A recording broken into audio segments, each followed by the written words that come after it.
Welcome to Hood Champion Boxing and Sports. In boxing, you find a way to win or you find a way to lose. Anderson Silva should not fight Jake Paul. Anderson Silva is feeling the pressure, people. Jake Paul is calling him out. He's calling Floyd Mayweather out. He's calling out everybody. Anybody who's a champion in boxing. He's even calling out Tank Davis. Calling him, a little man or some crap he's calling him. But anyway, Anderson Silva. Look, we understand what he did in MMA, okay? One of the greats. Some people call him the greatest MMA fighter to have ever lived. Hey, okay, it is what it is. The man had 34 wins and 11 losses. But as far as Jake Paul, Anderson Silva should leave him alone. Anderson Silva just fought this weekend. We get it. I keep saying Anderson Silva, and I'm going to keep doing that, right? Because I want to make sure y'all understand what I'm saying. Anderson Silva looked good against his opponent. Anderson Silva has good hands. He was known for his hand game, his upper body movement when he was fighting in MMA. Anderson Silva, as far as facing MMA fighters, has always done well and probably will always do good against MMA fighters. The story is this. Anderson Silva is not a boxer. Anderson Silva is not disciplined to keep his hands up like this. Do you understand what I'm telling you? So when Anderson Silva goes into these exhibitions and he's in there boxing and he's looking good, there's a certain amount of showmanship that's allowed. Hand down by the waist, all of this, you know what I'm saying? That's allowed in an exhibition bout. You can get away with that in an exhibition bout. But Anderson Silva going here to fight Jake Paul, problem. Huge problem. Because Jake Paul has the freeze ray right hand. And Anderson Silva's right and left hand end up down by his waist. He can't afford to go into a ring with Jake Paul thinking he's going to outbox him or knock him out. Anderson Silva, you watch him move around the ring. He's not that fluid. To me, he doesn't look that good as a boxer. Put the right opponent in front of him. Yeah, he beat Julio Cesar Chavez Jr. How much credit can we really give him for that win against Chavez Jr.? And don't get me wrong, a win is a win. But Chavez Jr., I don't know what happened to that guy, man. But he's not the Chavez Jr. who went into that fight against Sergio Martinez. He's not the same Chavez Jr. And even when he went into that fight, Chavez Jr. kind of lacked some discipline. But it's like after that fight, he's just totally just unraveled. You know what I mean? But right now, when it comes to Anderson Silva and his boxing ability, if he goes in there with Jake Paul, which to me is the fight to make for Jake Paul, because Jake Paul's a cruiserweight, Anderson Silva's around a cruiserweight, that's the fight to make. They're both about the same size and height, 6 foot, 6'1", 6'2", and that cruiserweight range. But you guys, for those of you who think Anderson Silva would beat Jake Paul, y'all got to hold your horses. Anytime Anderson Silva really got caught clean on the chin, especially as he started to get towards the end of his career in MMA, he didn't handle it well. He was getting knocked out. Okay? So if Jake Paul hits him, what do you think is going to happen? Especially now in Anderson Silva's advanced age. His punch resistance isn't there, people. Jake Paul is going to come and clip another MMA fighter. And again, it's another black guy on the sport of MMA. And it's not fair because this isn't Jake Paul like 25 or something. Anderson Silva's not 25. Anderson Silva's like 47 or something. So that's not even fair. Okay? And he's on the downside. Jake Paul's on the upside. Okay? It's not the same. Jake Paul's training to kill you. And he's getting better. And he has the Despicable Me freeze ray right hand. If he hits him with that, he's going to be out ice cold. He hits anybody with it, they're out ice cold. But you can't sit here now and they need to figure this out. I understand people want to chase money, but Anderson Silva should leave that man alone. But if they're going to make a fight, Silva should train hard and treat it like a real boxing match. He needs to get in there and they need to figure out how he can use his distance, his reach, and make sure he's protected against that right hand. Because one thing about Jake Paul, when he throws that right hand, he can shoot it straight or he can loop it and come behind your glove. like it's almost like a overhands, like a hook. He come behind that glove and catch you. And if Jake Paul is paid, he has IQ, people. You can look at what Woodley. You start watching Woodley with the jab, bringing it back, not all the way, kind of dropping it a little bit. Before Woodley would throw his jab, sometimes he would drop the glove to throw it. Just that split second drop, you have timing. Because you're already a guy who's getting ready, who has those tendencies. Once he drops that hand to throw the jab, that's a pattern, that's a habit. Drop a jab, drop, jab, right? If you can time it, once he gets here and he's in a motion to try to throw it and you already let your hand go to counter, it's almost impossible for him to try to pull it back and get it back. By the time he realizes it's too late. And a guy like Jake Paul who can crack, if he catches you clean, you're out of there. And don't get me wrong, I'm not saying Jake Paul overall, okay, is a better fighter than Anderson Silva. There's no comparison. But what Anderson Silva is, he's trying to do exhibitions. He's trying to enjoy himself. He'll do boxing against low risk, low threat type fighters. And he should. He doesn't need to be in there getting himself hurt. But if you're going to go in there with Jake Paul, he better figure it out real quick. And you guys can say what you want. Oh, well, Jake Paul can't handle Anderson Silva in a boxing match. Man, get out of here. Okay? Anderson Silva.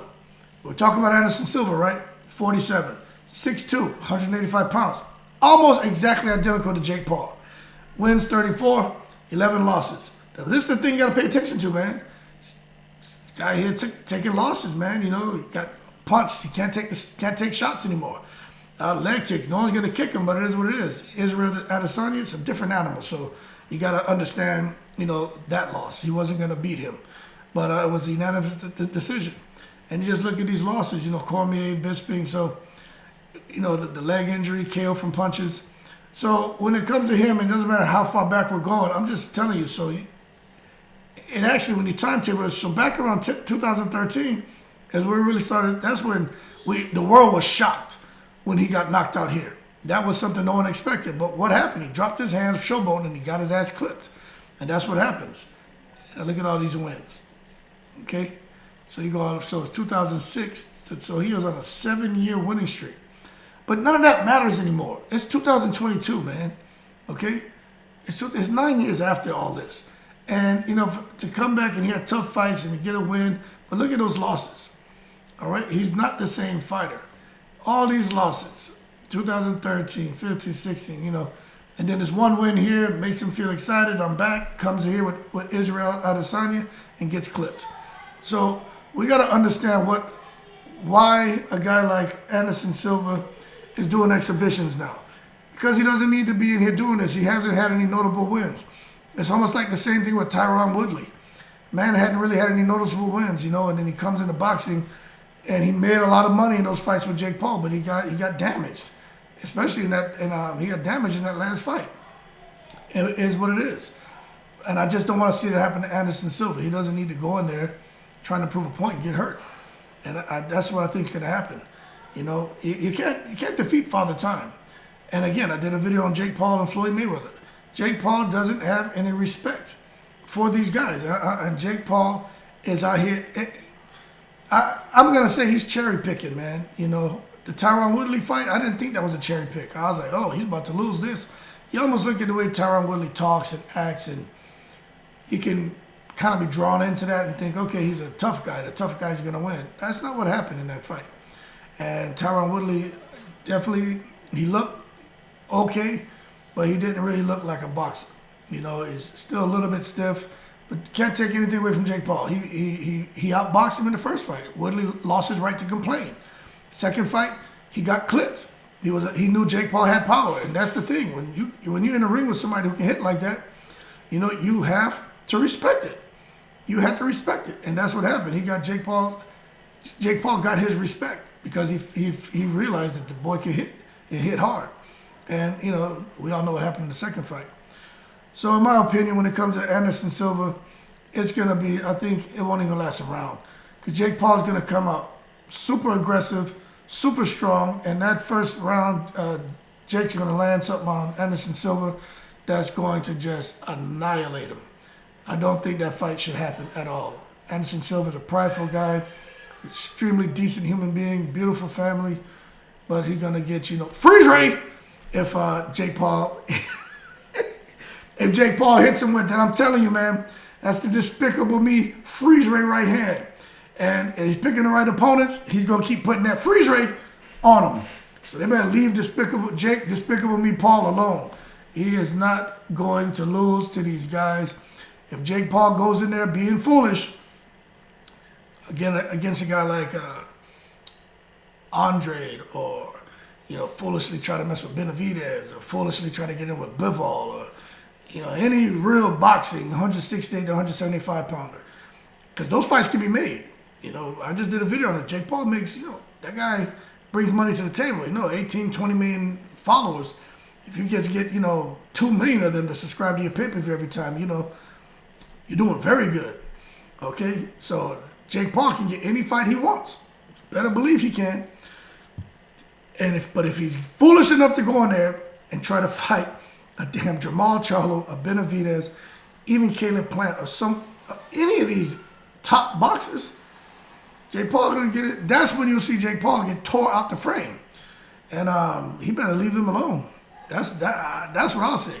Jake Paul's not stupid. He'll talk trash all day. Look, he picking on Mayweather. Little small Mayweather. We understand Mayweather is the GOAT, right? He's TBE. Little small Mayweather. Now you want to talk about Silva. Okay, Silva, same size and everything. Difference of years, 20 years, man, in age. Old guy, almost 50. You're calling out Silva for. But, he talking shit about Canelo because it just keeps his name out there bubbling. Jake Paul doesn't want any parts of Canelo. It's people. We need to just call it like it is. That fight doesn't need to happen. So, on paper, Jake Paul training like a beast, really taking boxing serious, but he doesn't have any respect for it the way he goes at some of these guys who are champions and some of the current boxers. He brings the YouTube BS into boxing, but there's another side to Jake Paul where he's very respectful and a likable guy. But when it comes to this fighting, Jake Paul, I'm telling you, that boy's gonna take it serious because he knows the opportunity in front of him for another big name, and he's gonna keep doing that until the BS flag is thrown that says you need to get in there with a big name boxer.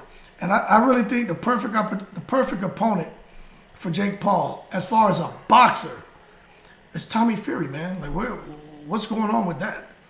Get in there with him, and I think Jake Paul would knock Tommy Fury out. He has a good chance. A very good chance, but Tommy Fury is getting better. He is getting better.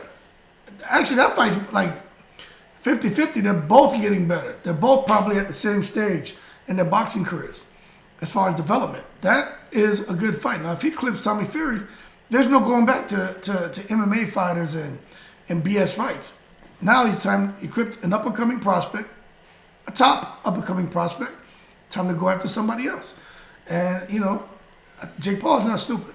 Now, we talk about Canelo being strategic in his business moves and opponents he's picking, and we ridicule him because of Canelo, his caliber, and the expectation of him as an elite special boxer. Jake Paul's not going to get heavily ridiculed because he's Jake, on Despicable Me, freeze right hand, the joke Paul, YouTube guy. But at the same time, this man's out here getting real money in boxing. He says he's taking it serious. It's time to start ridiculing them. Stop calling out these guys. Go in there and get in there with a what's his name, Tommy Fury, or some of these other cruiserweight guys who are doing pretty good right now. Get in there with real fighters, because what you're gonna see is gonna happen with Jake Paul, and it's like Deontay Wilder's brother. Very athletic. He has some talent when it just comes to athleticism and being able to get into sports and do well. But you see, when you get in there with guys who've been doing this for a while, and bad things happen.